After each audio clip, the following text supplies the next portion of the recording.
Bro dan sis, selamat jumpa kembali dalam renungan pembawa sukacita. Salam sukacita, berkah dalam. Pada hari ini Rabu tanggal 4 Mei 2022, Bro dan sis, saya ajak merenungkan firman Tuhan dari Injil Yohanes pasal 6 ayat 35 sampai 40. Judul perikop bacaan Injil hari ini adalah Roti Hidup.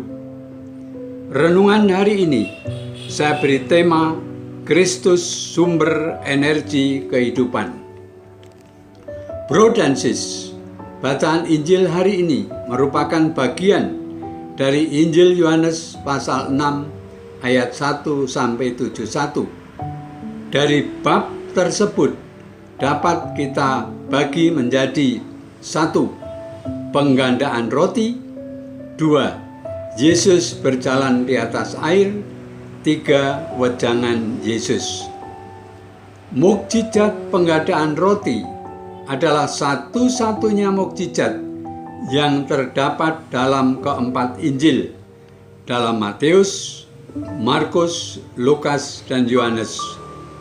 Kemungkinan semua jemaat Kristen perdana menganggap penggandaan roti sebagai pralambang Ekaristi. Dalam wejangan Yesus, urutannya dapat kita pahami sebagai berikut.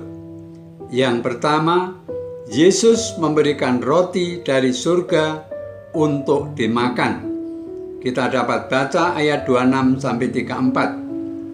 Yesus akan memberi sumber kehidupan kekal seperti yang diberikan Bapa, bukan yang seperti diberikan Musa berupa mana, makanan yang dapat mati. Yesus sebagai pemberi roti dan karenanya sebagai Musa baru dan lebih tinggi martabatnya. Yang kedua, roti dari surga. Dapat kita baca ayat 35 sampai 47. Lebih dijelaskan bahwa roti dari surga yang tidak hanya diberikan Yesus, tetapi justru sesungguhnya Yesus sendirilah roti itu.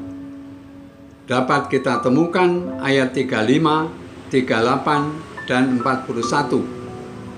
Yesus sebagai roti dari surga diterima dan disantap melalui iman.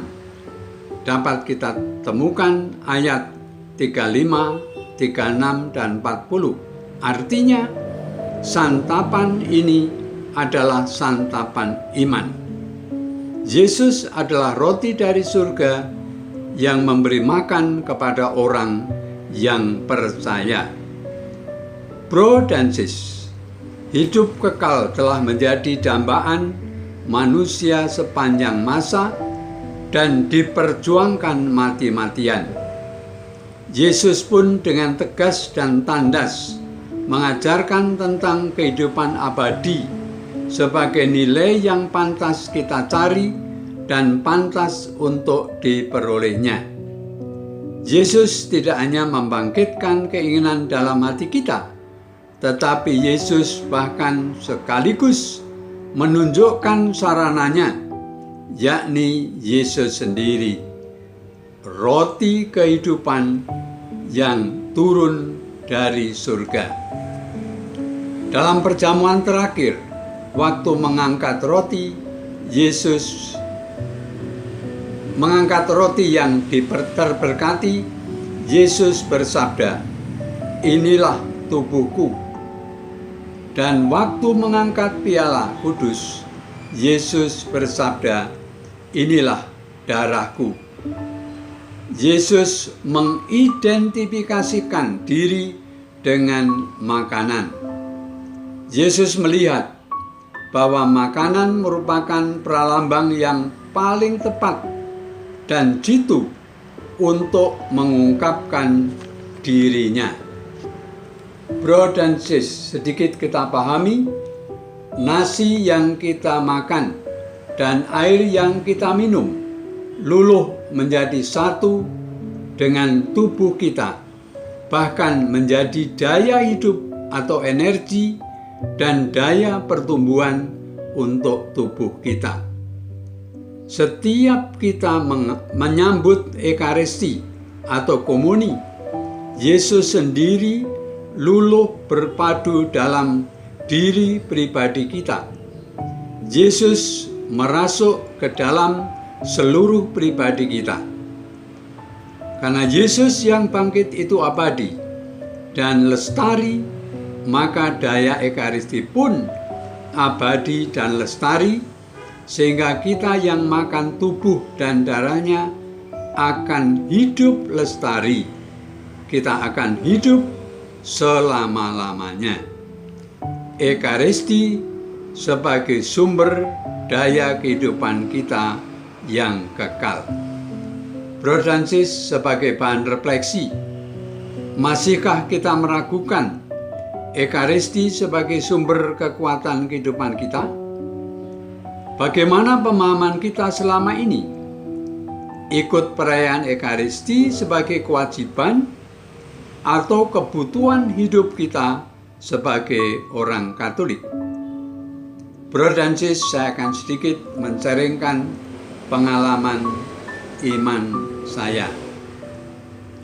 Dalam proses perjalanan hidup iman saya, bahwa hadir dalam perayaan Ekaristi dan menyambut komuni adalah merupakan kerinduan untuk menerima Yesus dan menjadi kebutuhan hidup.